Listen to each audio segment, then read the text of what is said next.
Salve, salve, salve, amigos do podcast Virada Paulista. Vamos para mais um episódio, nosso episódio 17, e contamos com a participação dos monstros de sempre.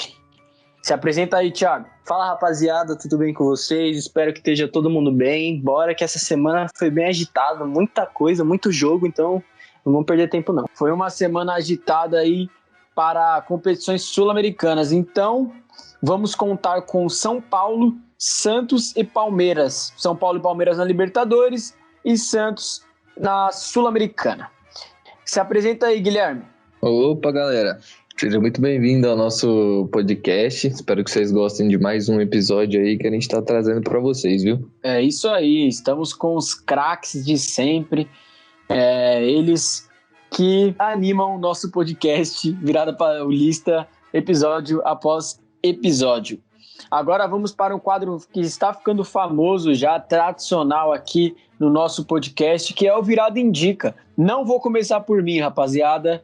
Não vou começar por mim, vou começar pelo Guilherme desta vez. Guilherme, qual vai ser sua indicação aí? Minha indicação é esse milagre que acabou de acontecer, que o Levi não falou a indicação dele primeiro, né? Brincadeiras à parte, a minha indicação é uma música. Eu vou indicar a música do trapper Kian, o menino que virou Deus. Conta ali da história dele, de como ele é o cara que cuida da casa dele, que sustenta a família dele. É uma música bem legal e faz uma referência ao rapper Djonga, que é ídolo do Kian e meu também, que ele tem um álbum, né, chamado O Menino que Queria Ser Deus. E aí o Kian fez essa homenagem aí com a música O Menino que Virou Deus. Aulas e palestras. Uma indicação muito boa aí de Guilherme Campos, que também confessou e deu a informação a vocês que o ídolo dele é o Djonga, né, no meio musical. Deve ter outros também, mas é um dos. Thiago Baio, qual vai ser sua indicação da vez? Gente, isso aqui não é uma crítica, tá? Então, por favor, não se sinta criticado. Eu só queria fazer um desafio ao ouvinte aí. Se for possível você voltar nos primeiros até esses últimos episódios e ver quantas vezes o Campos indicou basquete e trap, vocês contam aí pra gente. Porque, sinceramente, eu não me recordo de outro tipo de indicação que se não for basquete ou música. Então, é só Eu indiquei o Instagram do Favelado Investidor aqui, pra quem quer investir, e o Sérgio tá muito enganado. Uma indicação diferente. Bom, beleza. Indiquei série, indiquei um monte de coisa. Série de basquete tá muito enganado. Conta. Série de basquete. Não foi série de basquete, já falei um monte de série, só não lembro de nenhuma porque minha memória é horrorosa, mas já foi muita coisa que eu indiquei. Tudo bem.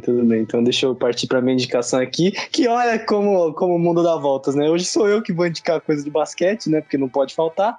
Vou falar para vocês do Space Jam, galera. Space Jam 2, que estreou nesse dia 15 de julho, que é justamente o dia que a gente tá gravando. Então, se eu fosse você, eu já garantia meu ingresso para ir assistir o filme, que com certeza tá muito bom. Dessa vez não temos Michael Jordan, temos LeBron James, né? E a gente também tem muitas campanhas aí do filme rolando, inclusive o personagem do LeBron que tá disponível aí no Fortnite também. Então essa é a minha indicação da semana, galera. Treta entre os comentaristas, mas é uma treta amigável. Todos nós somos amigos aqui, fora do podcast e dentro do podcast, rapaziada. Não se espante com isso aí, porque cada vez mais isso se tornará mais comum aqui no episódio. E a minha indicação da vez vai ser um filme aí da Marvel, Viúva Negra, estreou nos cinemas dia 9 de julho. Então a rapaziada que gosta de Marvel, gosta de Vingadores aí, gosta dessa trilogia toda, é um ótimo filme para você assistir com seu filho, com seu amigo, seu irmão, familiar ali. É um filme muito bom, o pessoal está repercutindo ele bem aí na internet, então dê uma chance e assista Viúva Negra, beleza? Pronto, esse foi o quadro Virada Indica e agora vamos rodar a vinheta, que não pode faltar. Roda a vinheta, editor.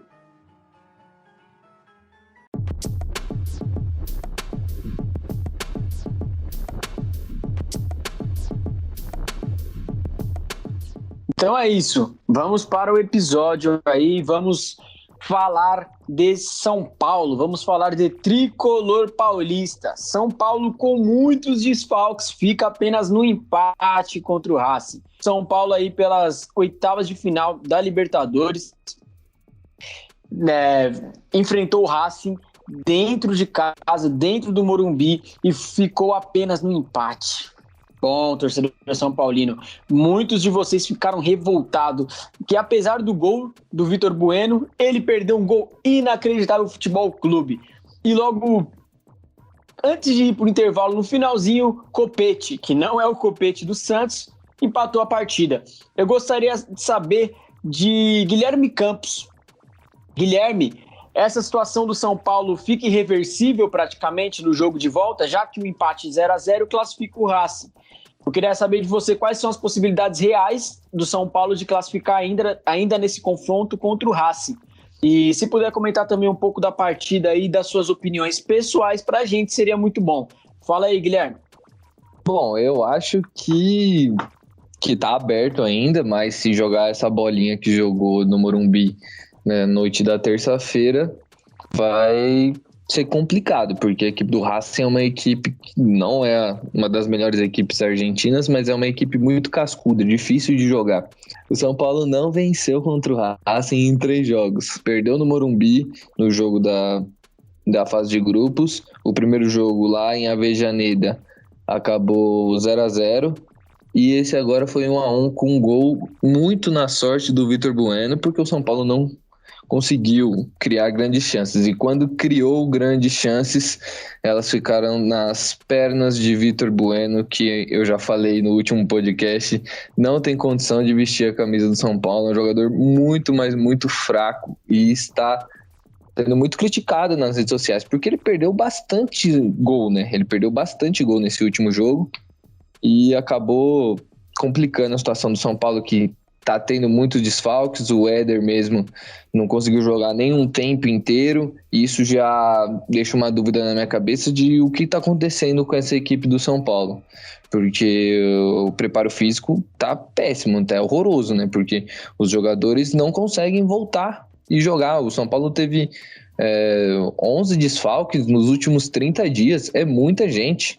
O Benítez não consegue jogar um jogo inteiro. O Éder não consegue jogar um jogo inteiro. A gente tem outros jogadores aí que estão no DM, o próprio Hernanes também, que não vinha sendo utilizado, mas era um jogador útil. O Luciano também nunca mais conseguiu voltar.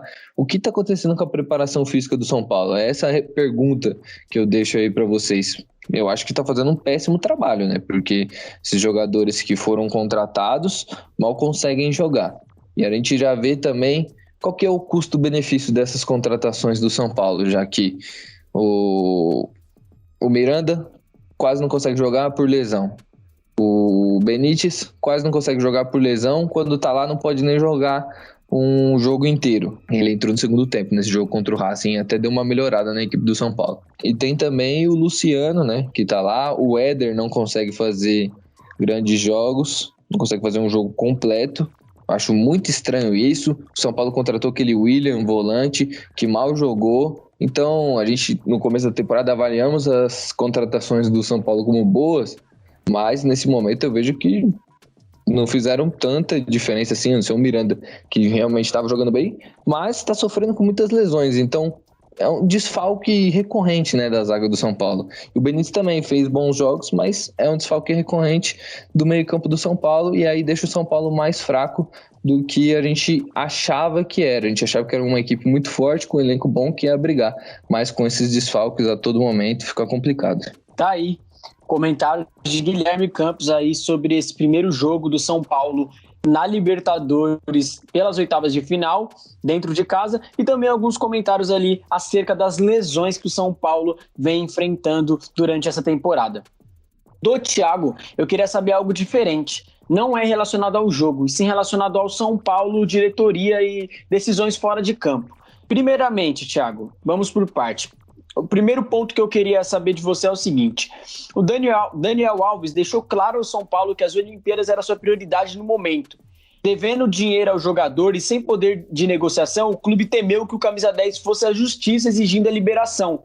Portanto, o clube respeitou o desejo de Daniel Alves. E aí tem uma opinião aí de um comentário de um torcedor: parabéns, vovô olímpico, linda atitude de quem se diz torcedor do clube, esse custo-benefício tá longe de valer a pena. Thiago Bayer, o que você achou da decisão de Daniel Alves, que pode prejudicar o São Paulo muito dentro de campo? Diz aí, é atitude de jogador de São Paulo ou não é? Ou, na verdade, é atitude de atleta profissional, né? Ou não é? O que você tem para comentar para a gente sobre isso? Olha, primeiramente, quem se colocou nessa situação não foi o Daniel Alves, né? A diretoria de São Paulo deve bastante dinheiro ao Daniel. Isso já estava acertado, né? De que ele, se fosse convocado para a seleção, ele queria se apresentar. E aí foi o que aconteceu para a seleção olímpica. Então eu acho que ele tem todo o direito de pedir para ser liberado. E por conta desse dinheiro que a diretoria do São Paulo deve a ele, eles ficam até de mãos atadas, né? Uma coisa difícil de você tentar reverter. Então eu acho que, na verdade, a diretoria não tinha muita escolha, era liberar ou liberar. O Daniel já tinha feito o pedido, então não tinha muita escolha para a diretoria do São Paulo. E aí, já mudando um pouco de assunto, agora que a gente já comentou um pouco disso, é realmente muito difícil de entender o que acontece com o departamento médico do São Paulo, né? Porque são muitas lesões o tempo todo. O Rigoni acabou de chegar, estava sendo um jogador fundamental para o São Paulo, se lesionou também. E aí fica muito difícil você entender o que acontece. O DM tá afundando o São Paulo. São coisas assim que precisam ser mudadas urgentemente, né? A gente sabe que a maioria dos jogadores que o São Paulo contratou são de idade avançada. Então, é uma coisa que precisa ser colocada no planejamento. Você precisa ter um planejamento para que esses jogadores não se desgastem tanto. E aí volta aquele questionamento que a gente se fez no último podcast, falando sobre time misto, enfim. Eu acho que talvez o São Paulo realmente precise utilizar mais times mistos, principalmente no Campeonato Brasileiro, porque senão a conta vai chegar e vai chegar bem na Libertadores, que talvez seja o maior objetivo do São Paulo na temporada. E além disso também, uma coisa que eu me questionava muito era por que o São Paulo queria contratar um centroavante novo, sendo que o São Paulo tinha, no caso, no time, o Luciano, o Éder e o Pablo. Por que o São Paulo queria contratar um atacante novo? Justamente por causa disso. O Éder e o Luciano não conseguem jogar. Simplesmente os dois estão toda hora no departamento médico, e o Pablo, quando entra, é uma negação. Ontem mesmo, no último jogo contra o Racing, quando o Éder saiu, o Crespo colocou o Vitor Bueno. Ele colocou o Vitor Bueno, ele nem cogitou colocar o Pablo naquele momento. Então a gente já considera que o Pablo é uma carta descartada do baralho. Então, e depois, quando ele tira o Vitor Bueno, ele coloca o Marquinhos, que é o moleque da base. Ou seja, o moleque que acabou de subir da base e tá na frente do Pablo para jogar nesse time do São Paulo. Isso é muito preocupante, né, de se entender. O Pablo, quando ele foi contratado para o São Paulo, se eu não me engano, ele foi a contratação mais cara da história do São Paulo. E era um cara que era desejado por muitos clubes. Então, o que aconteceu com o Pablo que ele simplesmente não consegue jogar mais? E aí vem rumores de Caleri, Benedetto. Então, isso é uma coisa para a diretoria conversar com o Crespo, o que vai ser feito, porque realmente essa situação de centroavante no São Paulo tá ficando cada vez mais complicada. Mas nem tudo é desculpa, né? O Crespo também escalou o time muito mal. A gente sabe que ele tinha desfalques, mas eu acho que ele fez opções erradas, principalmente começar ali com 3 volantes, né? Não colocou, aliás, com 3 volantes e um meia de criação apenas, né? Que é o Igor Gomes, que foi a escolha que eu não faria. Eu colocaria o Benítez no início do jogo. A gente sabe que o Benítez não consegue jogar mais de 45 minutos, mas eu acho que se ele não consegue jogar mais de 45 minutos, que ele jogue no começo, quando o resto do time tá descansado, e ele pode ser decisivo nesse momento, né? Então é uma situação bem complicada. Eu acho que o Crespo se complicou bastante com esse empate. O Vitor Bueno mostrando cada vez mais que ele não é jogador pro São Paulo. Ele fez o gol, mas depois perdeu um gol ridículo. Então, acho que a situação se complicou bastante pro São Paulo aí pro próximo jogo. Como eu sou o cara das ideias mais incisivas, acredito que a equipe do Tricolor não vai conseguir reverter esse empate, não vai conseguir ganhar do Racing. Infelizmente, o rumo na Libertadores está perdido. Mas vamos ver aí o que vai acontecer, né? O Pablo foi a contratação mais cara da história do São Paulo, sim, 26 milhões de reais. E vale lembrar, o Thiago falou que muitos times queriam ele. Realmente, antes do Flamengo contratar o Gabigol, o plano A deles era o Pablo. Então a gente vê como ele era um jogador que tinha qualidade e não consegue mais jogar nessa equipe do São Paulo. Esses foram os comentários dos nossos comentaristas e analistas sobre o jogo do São Paulo. Eu iria fazer uma segunda pergunta também relacionado ao São Paulo fora de campo, mas como alongamos muito no assunto São Paulo, eu vou deixar só apenas com o questionamento do Daniel Alves. Talvez no próximo episódio venha um outro questionamento aí sobre decisões do São Paulo fora de campo. Agora vamos aí para o jogo do Palmeiras. O Palmeiras que conseguiu, com a sua boa atuação defensiva, vencer o primeiro jogo contra a Universidade Católica. Eu gostaria de saber do Thiago. Thiago, A defesa do Palmeiras é uma defesa que ninguém passa ou também é uma defesa que contém um pouco de sorte? E comenta aí o que você achou dessa partida que o Palmeiras realizou fora de casa contra a Universidade Católica. Bom, inegavelmente, a defesa do Palmeiras é uma defesa sólida, é uma defesa que está se tornando cascuda com o tempo, né? E a gente vê que o Palmeiras vem sofrendo cada vez menos gols. E, além disso, a gente vê que na Libertadores, o Abel e a equipe têm tomado um rumo um pouco diferente do Brasileirão, onde o Palmeiras joga com um pouco mais de liberdade. A gente viu o Palmeiras fazendo bons jogos ali contra o Grêmio e contra o Santos, e a gente viu agora que o Palmeiras fez um jogo totalmente diferente, um jogo reativo. Porém, eu acho que o Palmeiras levou um pouco de sorte e aí fica a minha crítica, né? Eu acho que quando a defesa ela é boa, ela impede que os adversários finalizem tanto. E dessa vez não foi o que aconteceu, né? A Católica conseguiu fazer 13 finalizações, eu não tenho certeza se foi esse número, mas depois o Campos, que acho que tá com o SofaScore ligado, pode confirmar isso pra gente. O Católica conseguiu finalizar bastante, o Everton foi bem, o Zé Rafael foi bem também, teve uma boa participação defensiva, tirou um gol em cima da linha também ali no jogo, que foi uma coisa bem interessante que aconteceu. Mas o jogo também não foi só isso, né? Teve um lance muito questionável de pênalti, o pênalti que o Rafael Veiga, por incrível que o Palmeiras ganhou com um gol de pênalti. Eu sei que isso é surpreendente, mas foi o que aconteceu. Mas o Rafael Veiga é o cara que não errou nenhum pênalti até agora que bateu, então tá explicado aí o que aconteceu. Mas foi um lance bem questionável, né? A gente já viu lances questionáveis nessa Libertadores em relação a brasileiros, né? E esse foi mais um deles. A bola pegou na perna do jogador da Universidade Católica e depois na mão, e o juiz acabou dando pênalti. O que eu fico que mais me faz questionar esse lance é que nenhum jogador do Palmeiras pediu pênalti na hora. Então, realmente ficou uma coisa bem confusa ali. O juiz acabou dando pênalti, o Palmeiras fez o gol e acabou saindo vitorioso do jogo ali. Mas o que eu percebi que fez falta ao Palmeiras durante esses jogos da Libertadores, as duas peças que vinham sendo fundamentais no time eram o Luiz Adriano e o Rony, principalmente o Rony, porque nesse esquema reativo ele consegue passar muitas bolas em agilidade ali, fazer ofensivas muito efetivas, e por isso acabou se tornando o principal jogador do Palmeiras na Libertadores. Dessa vez a gente não tinha o Rony, quem estava lá era o Daverson, e aí a situação ficou um pouco complicada, por isso o Palmeiras também não conseguiu finalizar tanto, porque o Daverson não é um cara rápido, e aí ficou faltando esse escape de velocidade. Mas é isso aí que eu tenho para falar do jogo do Palmeiras. Bom, meu questionamento ao Guilherme Campos vai totalmente fora da partida do Palmeiras em si. Outra questão, e queria que ele pudesse responder com clareza, já que ele tem sempre boas ideias aí e respostas incisivas. Guilherme, o time do Palmeiras chegou a 13 jogos de invencibilidade como visitante na Libertadores, a maior sequência da história. São simplesmente 10 vitórias e 3 empates. Desde 2019, o Palmeiras, o Verdão no caso, não é derrotado fora de casa na Libertadores. Então é simplesmente um número absurdo, é um número de quebra de recorde na Libertadores ali na história.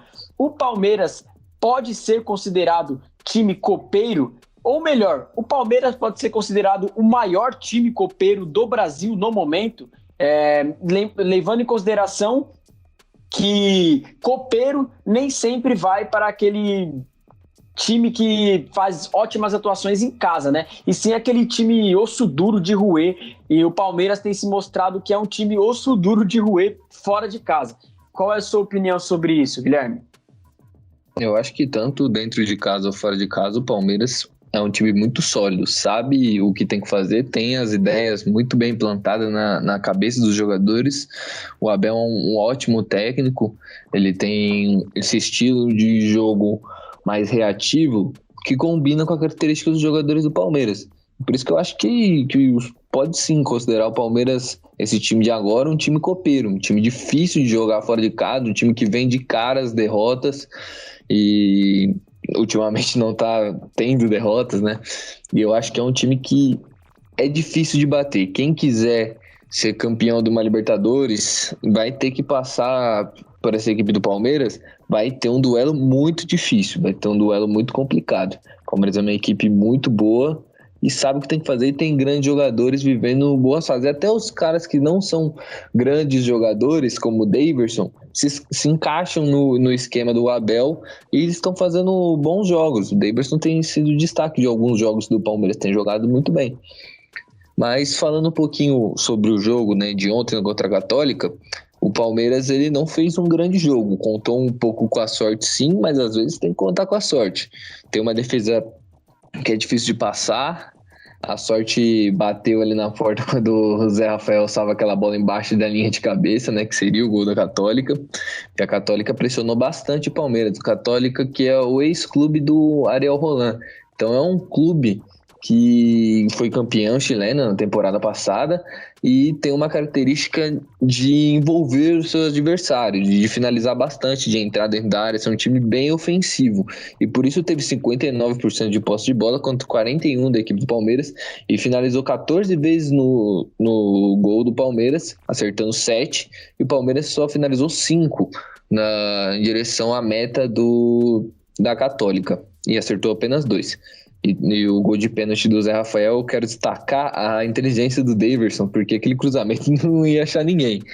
Porque ele seria o cara para receber esse cruzamento, né? E ele tava cruzando a bola e ele praticamente mirou no braço do jogador Católico e conquistou o pênalti aí pro Palmeiras. Então o Palmeiras consegue um grande resultado fora de casa para poder chegar em casa e mostrar o seu jogo, a sua força e vencer a equipe da Católica e passar bem aí para as quartas de final. Agora vamos falar do Santos. O Santos anima a torcida e vence o jogo contra o Independiente pela Sul-Americana. Anima a torcida e erra bastante gols, vamos se dizer assim. Eu queria saber do Guilherme. O Diniz volta a escalar o Caio Jorge após 3 jogos fora.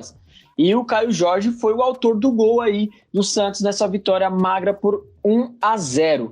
Só que também o Caio Jorge está acabando o contrato e aparentemente o Caio Jorge vai deixar o Peixão de graça. O Milan já está de olho no garoto do Santos e parece que vai levar ele de graça. Caio Jorge fará muita falta para a equipe do Santos. Ele tem substituto, Guilherme Campos? Ou o Caio Jorge pode ser facilmente substituído ali pela própria casa, ali, por algum próprio prato da casa, né? Confira comigo no replay! Por algum próprio prato da casa, né? Algum jogador ali revelado pelo próprio Santos. Não sei qual vai ser a alternativa que o Santos vai tomar para poder repor o lugar dele. Gostaria de saber sua opinião sobre isso. E também sobre o jogo. Eu queria saber a sua opinião sobre o jogo do Santos aí, essa vitória por 1-0 contra o Independiente.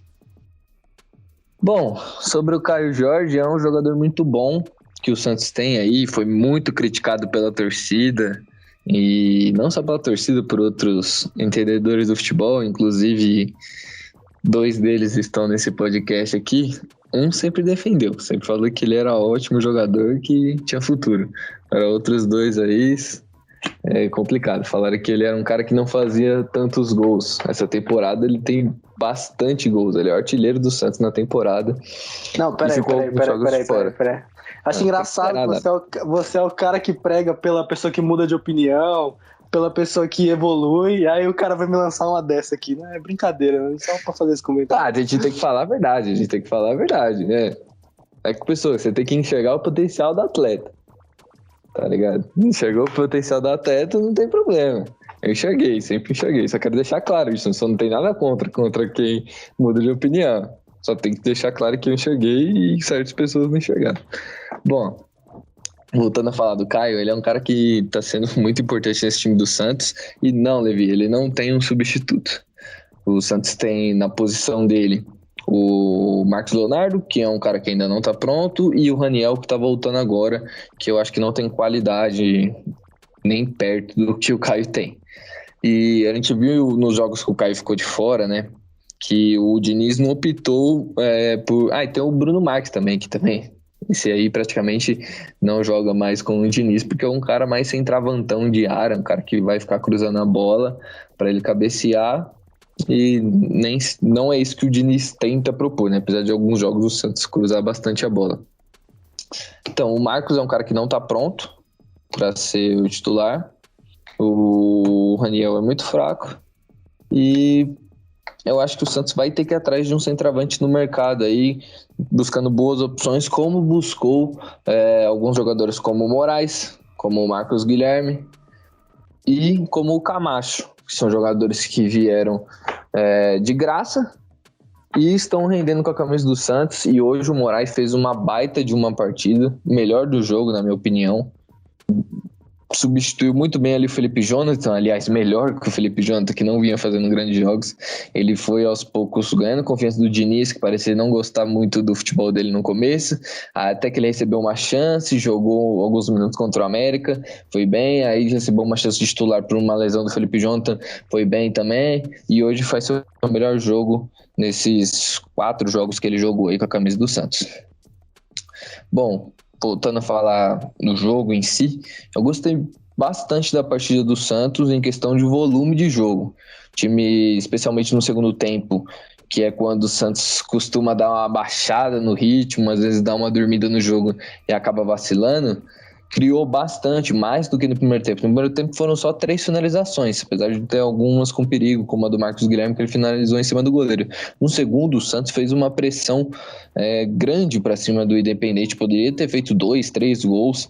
Foi difícil aquele gol do Caio Jorge sair, porque o Sousa, que era o goleiro do Peñarol na final da Libertadores de 2011, estava numa noite inspirada. Fez grandes defesas, inclusive numa cabeçada do Kaique, fez uma baita defesa. Kaique, que é outro que também fez uma boa partida, assim como o Luiz. A zaga hoje foi mais sólida, apesar de no final do jogo o Santos ter tomado alguns sustos, mas é o preço que se paga por querer jogar sempre com uma linha tão alta e um zagueiro que não é tão veloz como o Luiz.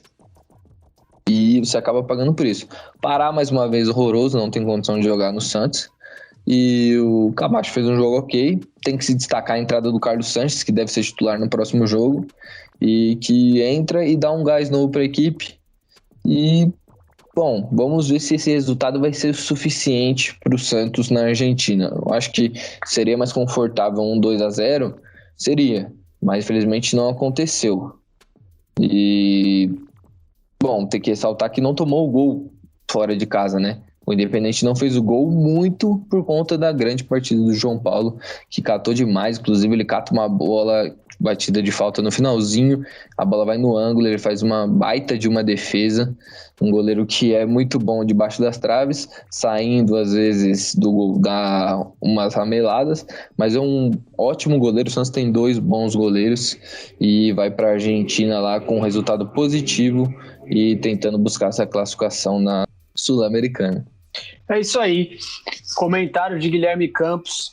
E, mais uma vez, ênfase para a cutucada dele, para Thiago Bayer. E sobrou para mim também, Levi Jambeiro, o apresentador deste podcast, neste episódio. A minha questão para o Thiago vai o seguinte. Thiago, rápido e simples a questão e o questionamento. O que o Santos precisa fazer para melhorar, para sacramentar a classificação dele na Sul-Americana, já que ele fez um bom jogo aí contra o Independente, mas perdeu alguns gols e manteve o resultado de 1-0, então não está 100% decidido. O que o Santos precisa fazer para melhorar, para sacramentar a classificação dele? Eu acho que a classificação do Santos está bem encaminhada.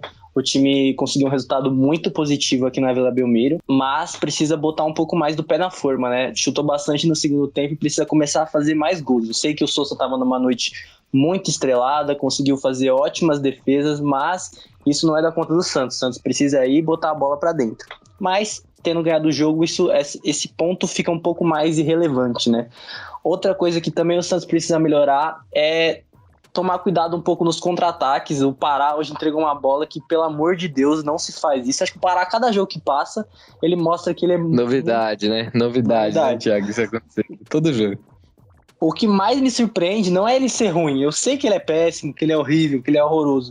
O que mais me surpreende é que o Diniz não tira ele do time. A gente sabe que é carente essa situação da lateral direita, tem o Matos, mas pelo amor de Deus, coloca qualquer um. Bota o João Paulo na lateral direita, bota o John no gol, mas tira o Pará.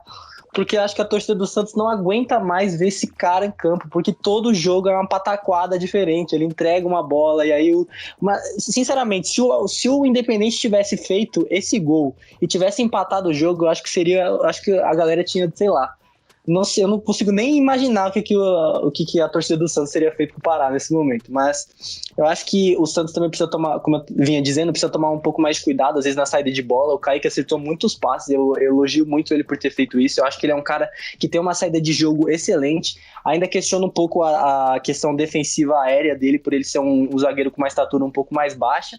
Mas no chão e na saída de bola, eu acho que ele é muito bom, vai poder ajudar muito o Santos com isso, ainda mais com a saída do Luan Pérez. Então eu acho que esses são os dois pontos principais ali, porque o Santos acabou sofrendo em algum momento e o Independente é um time medíocre. O Independente e o Racing, que a gente falou de São Paulo, são dois times medíocres no sentido de mediano, não de ruins.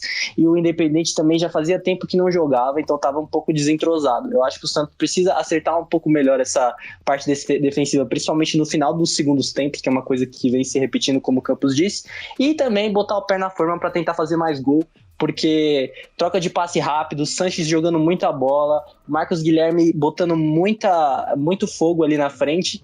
Então eu acho que o Santos tem tudo aí para conquistar a sua classificação e para mim se firma como um dos principais aí, um dos favoritos para levar esse troféu da Sul-Americana. Thiago Bayer sempre depositando muitas esperanças no Santos. Agora não sabemos se é zicando ou se é acertando seus palpites, né? Só o tempo dirá isso aí. E óbvio que é zicando, né? O cara é o Zica Master, velho. E completamos mais um episódio aí do Virada Paulista. Muito obrigado a vocês, ouvintes. Gostaria de me despedir dos meus companheiros, primeiramente do Guilherme. Guilherme, fala aí com a galera. Tchau e se despede aí do episódio. Bom, galera, espero que vocês tenham gostado desse episódio aqui. Hoje a gente não falou do Corinthians, porque o Corinthians não jogou na rodada. E às vezes vai acontecer isso, de algum time ou outro não jogar, a gente não comentar. Se tiver alguma notícia muito importante, a gente dá uma passada, mas não foi o caso do Corinthians.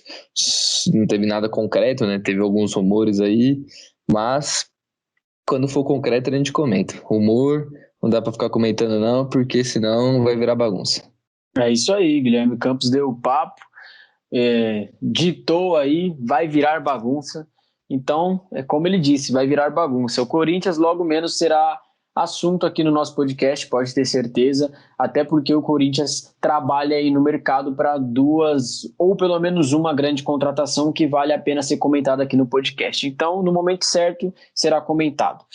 Se despede aí da galera, Thiago. Galera, muito obrigado pelo tempo de todos vocês, mais um episódio aqui que a gente passou, e eu deixando claro, gostaria de ter falado dos rumores, mas infelizmente a gente tem um regime ditatorial aqui no Virada Paulista, mas se vocês quiserem conferir aí, talvez semana que vem eu lance um texto lá no Fiel Redator falando um pouco mais do que tá rolando no mercado da bola do Corinthians, então um abraço aí pra vocês. Se você quer falar de rumor, você pega e abre um canal pra você, faz uma thumb bem chamativa, vai lá e coloca Messi no Corinthians, e aí você pode falar o que você quiser. É isso aí, ouvintes. Hoje teve bastante faísca aí entre Guilherme Campos e Thiago Bayer. Meu Deus, quanto bola pra cá, bola pra lá, alfinetada pra cá, alfinetada pra lá. Então foi um verdadeiro tiroteio hoje no episódio, no bom sentido. Então, muito obrigado por vocês participarem mais uma vez aí do nosso podcast. Então eu peço para vocês que sigam nossas redes sociais pessoais e também a rede social do Virada. Se inscreve lá no Instagram, se inscreve lá no YouTube, melhor dizendo, segue no Instagram e acompanhe nossas artes aí que sempre tá tendo durante a semana, beleza? Mais uma vez, agradeço a todos vocês e fui!